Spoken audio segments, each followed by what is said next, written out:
Hello Tumblr friends, it's Petey again, coming at you this time from the Mesa Drive-In, which is in Pueblo, Colorado, and it's one of the last working drive-ins in the country. It's pretty awesome. I got with me some green chili on a hamburger. It's called a slopper. It's a Pueblo delicacy. They're pretty bomb. Even people like just in Colorado Springs, which is only 30 minutes north of us, they don't even know what the hell this is, but it is like the most bomb thing in the world. Look at that. Awesome. Anyway, basically it is a open-faced hamburger smothered in green chili, usually with some onions or something on top. But anyway, I'm the only one that can make good green chili that I know of, but that's pretty bomb stuff, I have to say. Anyway, so I'm doing that voice meme that I posted earlier. This time my ask came from an anonymous blogger. I don't know who it was, but I'm going to do this for you. The anonymous person asked me to read a poem by Edgar Allan Poe specifically.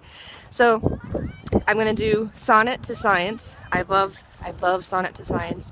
I remember studying that in college. I was thinking about The Raven, but that is a really long poem. Yeah, so, and everybody knows it, so I wanted to kind of change it up. So here is Sonnet to Science by Edgar Allan Poe.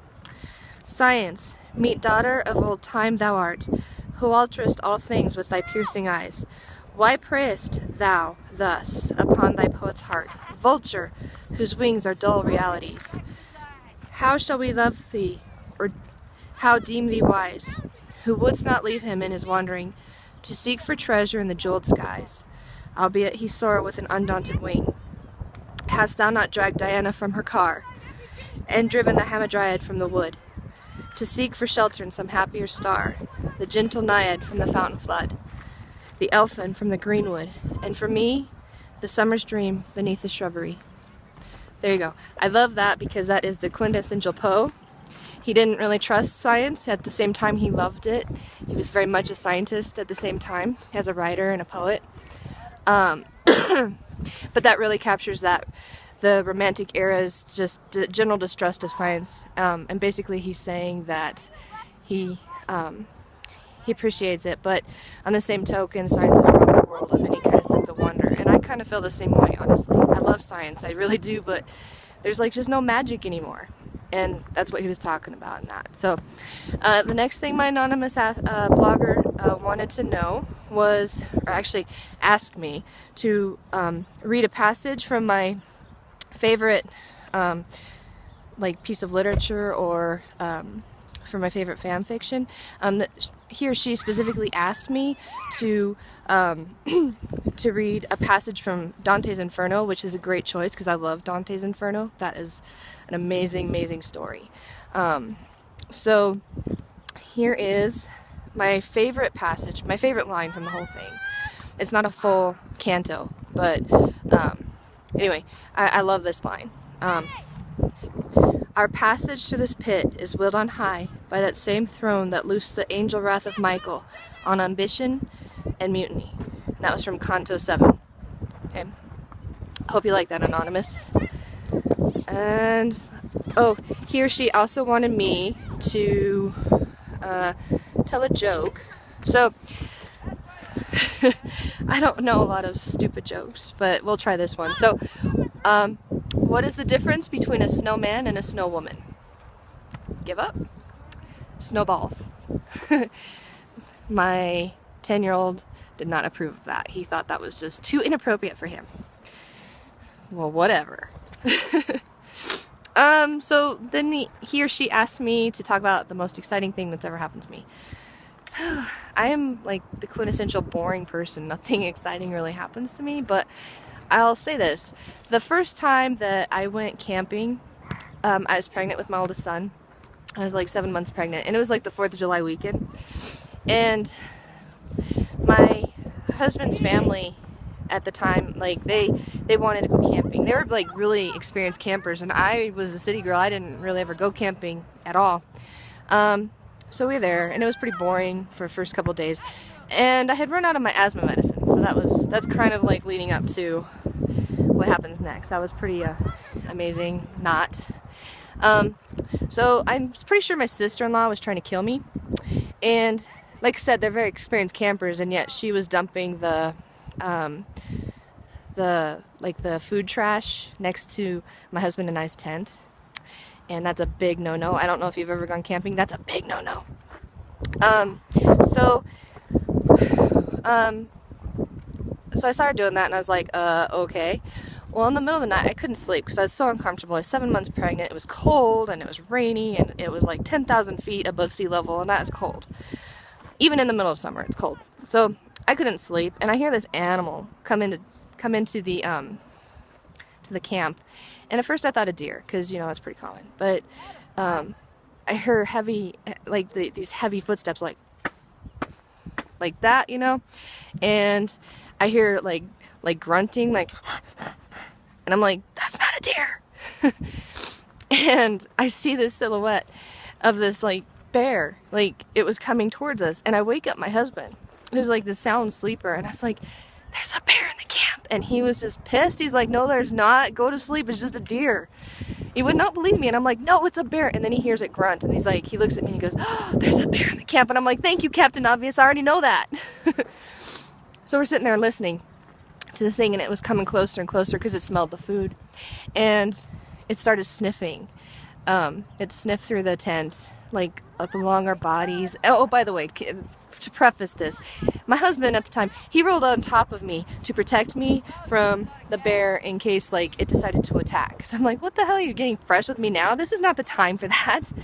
And so he was on top of me, and like we were sandwiched together. It was interesting. But anyway, the bear is like sniffing along the side of the tent, and it is like just working its way up the tent, like up my thigh, up my arm.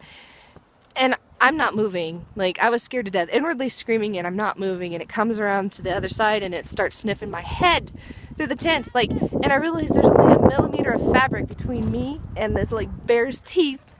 And black bears are kind of chicken shit little animals, but you know they're bears, and they have very sharp teeth, and they can kill you if they want to. And I'm sitting there like trying not to do anything. It took all of my restraint not to scream or cry or anything. I'm just, you know, whatever. And the bear finally moves on. And my husband, he's like, well, I'm gonna let you get out, and as soon as I say, you take off running. And so he opened up the tent flap very quietly, and then he's like, run! And then I took off running, and then he screamed, Jim, Dad, there's a bear in the camp, because that was my father-in-law, my brother-in-law. And I'm running towards the other tent, to their tent, and I see my brother-in-law come out, and he's wearing those like red long johns, like old-timey people used to wear. And he has his guns blazing like Billy the Kid. It was like kind of hilarious in retrospect. But the whole thing, and they chased the bear. Like, the bear got scared, and we were kind of camped on an incline, so it like kind of rolled down the hill, and it was kind of funny. Again, in retrospect, felt kind of bad for it because it probably got hurt, but I didn't want to get hurt either. So my brother-in-law and my father-in-law and my husband, they all went and chased it to make sure it was gone. But I, like, everything triggers my asthma, really. And so this was no different. My asthma started acting up. And remember, I told you I didn't have any medicine. I'd run out. And so I was like screwed. I couldn't catch my breath. I was like really in distress, and I started tripoding, and that meant I couldn't get any air, and I was starting to turn blue. And so my husband, he put me in his car, and he took me towards Cortez, and he started driving down the mountain in his little Ford Mustang, going like 100 miles an hour. And guess what happened? The cops see us, State Patrol saw us, and pulls us over, because it wasn't just enough that he was speeding down the mountain at 100 miles an hour. It was that he also had his hazard lights on to make people get out of the way. And the cop, you know, was like, well, why are you going so fast? And he's like, she can't breathe. We got to get to the hospital. The cop takes one look at me, and I'm turning blue, literally turning blue. And he gives us a police escort into Cortez, straight to the hospital. No ticket, no nothing. So thank God for that. But that was probably the most exciting thing that's ever happened to me. And it was funny in retrospect, but now I'm not into camping. I'm a Coloradan at heart, but that is like the quintessential Colorado thing, and I'm not into it. Sorry.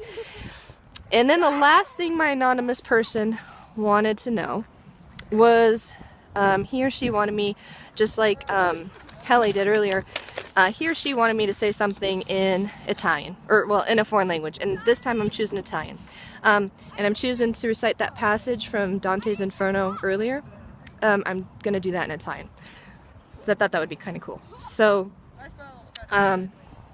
yeah. Well, you know, Dante's Inferno was written in Italian, so. Okay, so here we go. Il nostro passaggio attraverso questo pozzo evoluta in alto, dallo stesso trono che schiose l'angelo ira de Michael sulla missione e ammutinamento. I think I messed that up a little bit because the wind sort of like messed up my note. Like I can speak Italian, but like I couldn't remember all of Dante's Inferno. So anyway, so there you have it. I've answered those questions, I hope, to your amusement and whatnot. Anyway, so thanks again for the ask. Peace out, and have a great Sunday.